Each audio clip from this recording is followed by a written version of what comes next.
ওসমান, তুমি হাত না ধুয়ে খাচ্ছ যে? আসলে ইয়াফি ক্ষুধা লেগেছিল তো খুব বেশি, তাই। তোমার এই অপরিষ্কার হাতে বিভিন্ন ধরনের ক্ষতিকর ভাইরাস, ব্যাকটেরিয়া কিংবা কৃমির ডিম বা লার্ভা থাকতে পারে। আমার হাতে তো কিছুই দেখছি না। হ্যাঁ, এটা ঠিক যে এদের খালি চোখে দেখা যায় না, কারণ এরা অনেক ক্ষুদ্র হয়। হাত না ধুয়ে খাবার খেলে যদি অপরিষ্কার হাতে কৃমির ডিম বা লার্ভা থাকে, তাহলে এই লার্ভা তোমার খাবারের মাধ্যমে আস্তে আস্তে খাদ্যনালী দিয়ে তোমার অন্ত্রে পৌঁছাতে পারে। অন্ত্র হচ্ছে পাকস্থলীর নিচের এই অঙ্গ, যা আমাদের খাদ্য পরিপাকে সাহায্য করে। কিন্তু যদি কোনোভাবে কৃমি এখানে পৌঁছে যায়, তখন ওখানে কৃমির ডিম আস্তে আস্তে কৃমিতে পরিণত হয় এবং কৃমি সংখ্যা বৃদ্ধি করে। একটা থেকে দুটো, দুটো থেকে চারটা, চারটা থেকে আটটা, এভাবে অনেক অনেক কৃমিতে তোমার ক্ষুদ্রান্ত বৃহদান্ত ভরে যায়। যেমনটা আমরা এই ছবিতে দেখতে পাচ্ছি, কৃমি আক্রমণের ফলে কিভাবে শারীরিক অবস্থার পরিবর্তন হতে পারে।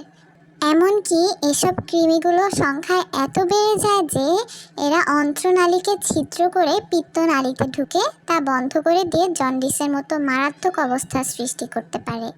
আরও একটি কারণ যেটার জন্য কৃমি হতে পারে, সেটা হচ্ছে আমরা যখন খালি পায়ে মাটিতে হাঁটি, মাটি থেকে আমাদের পায়ের মাধ্যমে কৃমি আমাদের রক্তে চলে যেতে পারে, সেখান থেকে আমাদের ক্ষুদ্রান্তে যেতে পারে এবং শরীরের আরও অন্যান্য অঙ্গে যেয়ে আক্রমণ করতে পারে।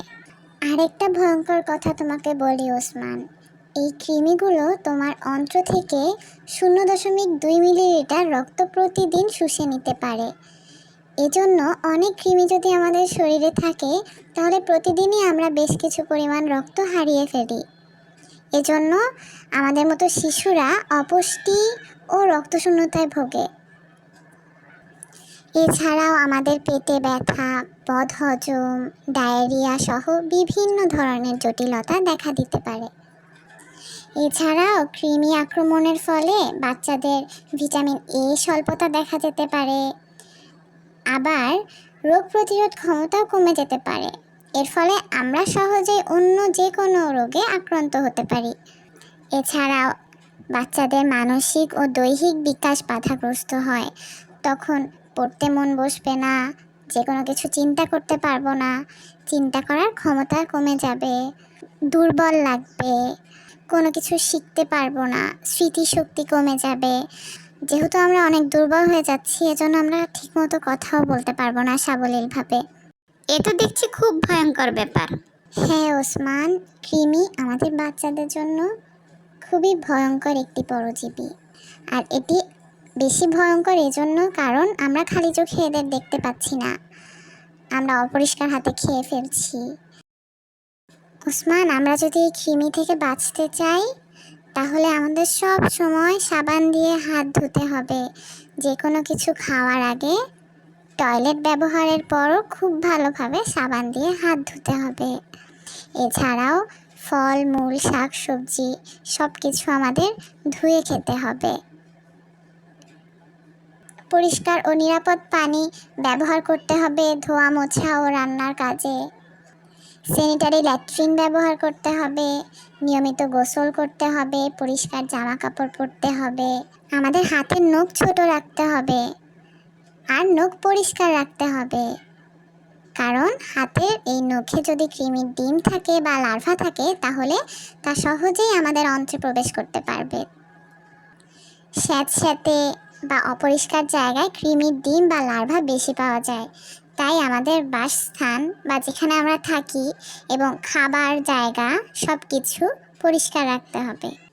যেহেতু খালি পায়ে থাকলে কৃমি আক্রমণের আশঙ্কা রয়েছে, তাই আমাদের সব সময় জুতা পরে থাকার অভ্যাস করে তুলতে হবে। কৃমি প্রতিরোধের জন্য প্রতি 6 মাস পর পর কৃমি নিয়ন্ত্রণ ওষুধ সেবন করতে পারি আমরা। স্কুলের সবাই যদি একসাথে কৃমি নিয়ন্ত্রণ ওষুধ সেবন করি, তাহলে আমরা সবাই মিলে কৃমির আক্রমণ থেকে বেঁচে থাকতে পারবো।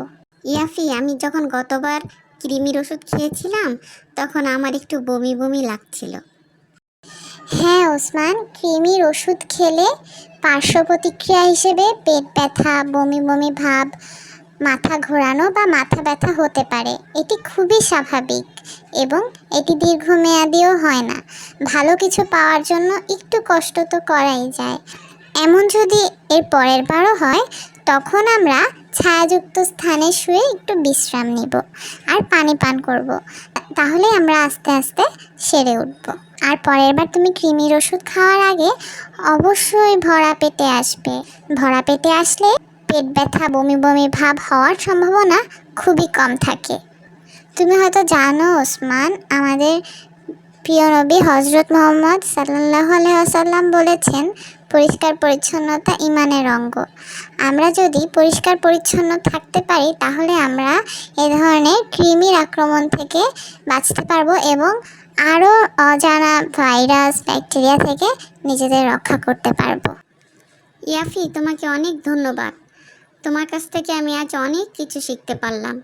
এখন থেকে আমি নিয়মিত পরিষ্কার পরিচ্ছন্ন থাকার চেষ্টা করব।